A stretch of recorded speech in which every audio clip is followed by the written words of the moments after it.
अस्सलामुअलैकुम बच्चों class 7th है, subject maths, chapter number 1 name है सेट्स।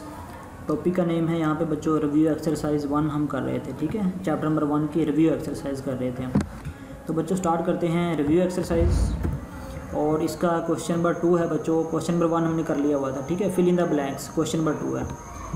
तो स्टार्ट करते हैं। फर्स्ट ब्लैंक जो है हमारी द सिंबल, ये जो बच्चों सिंबल दिया हुआ है, ठीक है, ये इसको क्या बोलते हैं? इसको बोलते हैं मीन्स एंड, इसको बोलते हैं एंड। ठीक है, एंड। और नेक्स्ट बच्चों जो है 2 है, जो ब्लैंक नंबर 2 है, the set consisting of only common elements of 2 sets is called the intersection of 2 sets. यहाँ पे बच्चों ये जो स्टेटमेंट है ये दी हुई है कि ऐसा सेट जिसमें सिर्फ़ और सिर्फ कॉमन एलिमेंट्स शामिल होते हैं उसको हम क्या बोलते हैं? उसको बच्चों इंटरसेक्शन बोलते हैं हम। ठीक है, तो कॉमन एलिमेंट्स जब हम मिला के लिख देते हैं तो आंसर हमारे पास जो होता है उसको हम बोलते हैं इंटरसेक्शन बच्चों। ठीक है, तो ये हम इंटरसेक्शन लिखेंगे। इस तरह ब्लैंक नंबर 3 है, a set which contains all the possible elements of the sets under consideration is called the universal set. यानी कि ऐसा सेट जो, अगर कुछ सेट हमारे पास दिए हुए हैं, 4-5 सेट्स हैं, उन 4-5 सेटों को अगर हम मिला के एक सेट बना दें, उन सारे सेटों को मिला के, तो जो नया सेट बनेगा ना उसको हम बच्चों बोलेंगे यूनिवर्सल सेट। तो यहाँ पे दिया हुआ है कि यूनिवर्सल सेट के यहाँ पे पूछा असल में ये हुआ है कि ऐसा सेट बताएं जो दिए गए तमाम सेटों पर मुश्तमिल हो। तो ऐसे सेट को बच्चों क्या बोलते हैं? हम यूनिवर्सल सेट बोलते हैं। ठीक है, तो इसमें यूनिवर्सल सेट आ जाएगा। आगे ब्लैंक नंबर 4 है बच्चों, 2 sets are called dash if there is at least 1 element common between them and none of the set is subset of the other.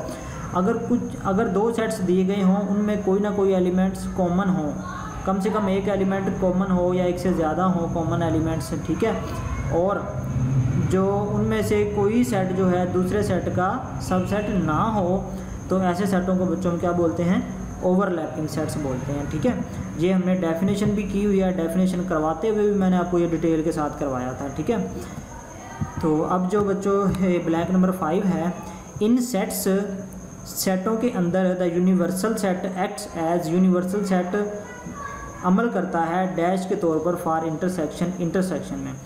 सेटों के अंदर बच्चों यूनिवर्सल सेट जो है इंटरसेक्शन में कैसे अमल करता है? वो आइडेंटिटी के तौर पर अमल करता है वो। ठीक है, यानी कि जो यूनिवर्सल सेट होता है ना वो चेंज नहीं होता। ठीक है, जब हम इंटरसेक्शन लेते हैं ना किसी भी चीज़ का, अगर हम यूनिवर्सल सेट एक दिया हुआ है, फर्ज कर ले 1 2 3 4 5 है। ठीक है, उसका जब हम इंटरसेक्शन लेंगे, अगर 0 के साथ लेते हैं, 0 के साथ, ठीक है, तो बच्चों उसका आंसर हमारे पास क्या आएगा?